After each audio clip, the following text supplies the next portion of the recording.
ಹಾಕಿದಂಥ ಒಂದು ದೊಡ್ಡ ಸವಾಲು ಅಂತಂದರೆ 75-80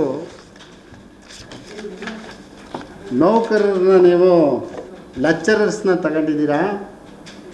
ಇಲ್ಲಿ ಭಾಳ ಗೋಲ್ಮಾಲ್ ನಡೆದಿದೆ ಅಂತಕ್ಕಂಥದ್ದು ಅವರ ಆರೋಪ. ನಾವು ತಗೊಂಡಿರೋದು 32 ಜನ ಮಾತ್ರ. ಅವರು ಎಲ್ಲಿ ಬೇಕಾದರೂ ಬಂದು ಚೆಕ್ ಮಾಡಿ ಕೇಳಿ.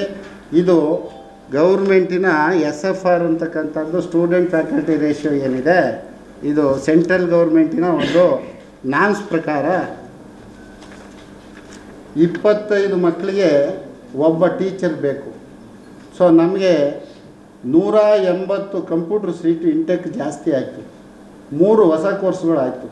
3 ಹೊಸ ಕೋರ್ಸ್ಗಳು ಅಂತ ಅಂದರೆ ಒಂದು ಕೋರ್ಸಿಗೆ 9 ಲೆಕ್ಚರ್ ಬೇಕು, 5 ಆಫೀಸ್ ಬೇರರ್ ಬೇಕು. 15 ಆಫೀಸ್ ಬೇರರು, 927 ಲೆಕ್ಚರರ್ಸ್ ಬೇಕು.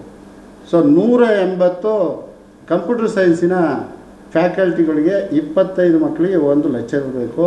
ಇನ್ನೂ ಸಹ 30-35 ಜನ ವಿದ್ಯಾರ್ಥಿಗಳು 1 ಟೀಚರ್ ಇದ್ದಾರೆ. ಇನ್ನೂ 15-20 ಟೀಚರ್ಸ್ ಬೇಕು.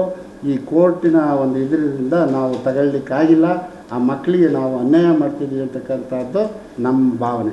ಸೊ ಇದರಲ್ಲಿ ಯಾವುದೇ ಒಂದು ಅವ್ಯವಹಾರ ನಡೆದಿದ್ರು ಅದಕ್ಕೆ ಮೂಲ ಕಾರಣ ಅರ್ಜುನ್ ಗುರುದೇವೇ ಆಗಿರ್ತಾರೆ. ಯಾಕೆ ಅಂತಂದರೆ ಅವರು ಉಪಾಧ್ಯಕ್ಷರಿರ್ತಾರೆ.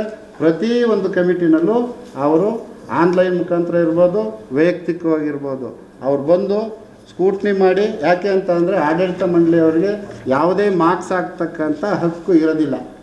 ಇಲ್ಲಿ ಬೇರೆ ಕಾಲೇಜಿನ ಎಕ್ಸ್ಪರ್ಟ್ಗಳನ್ನ ಕರೆಸ್ತೀವಿ. 2 ಜನನ ನಮ್ಮ ಪ್ರಿನ್ಸಿಪಾಲ್ ಇರ್ತಾರೆ, ಆಯಾ ವಿಭಾಗದ HODಗಳು ಇರ್ತಾರೆ. ಅವ್ರೇನು ಮಾರ್ಕ್ಸ್ ಹಾಕಿಬಿಡ್ತಾರೆ, ಅವರ ಒಂದು ಇದರ ಆಧಾರದ ಮೇಲೆ, ಅವ್ರ ಎಜುಕೇಷನ್ ಆಧಾರದ ಮೇಲೆ ಅವರನ್ನು ಸೆಲೆಕ್ಟ್ ಮಾಡ್ಕೊತಾರೆ.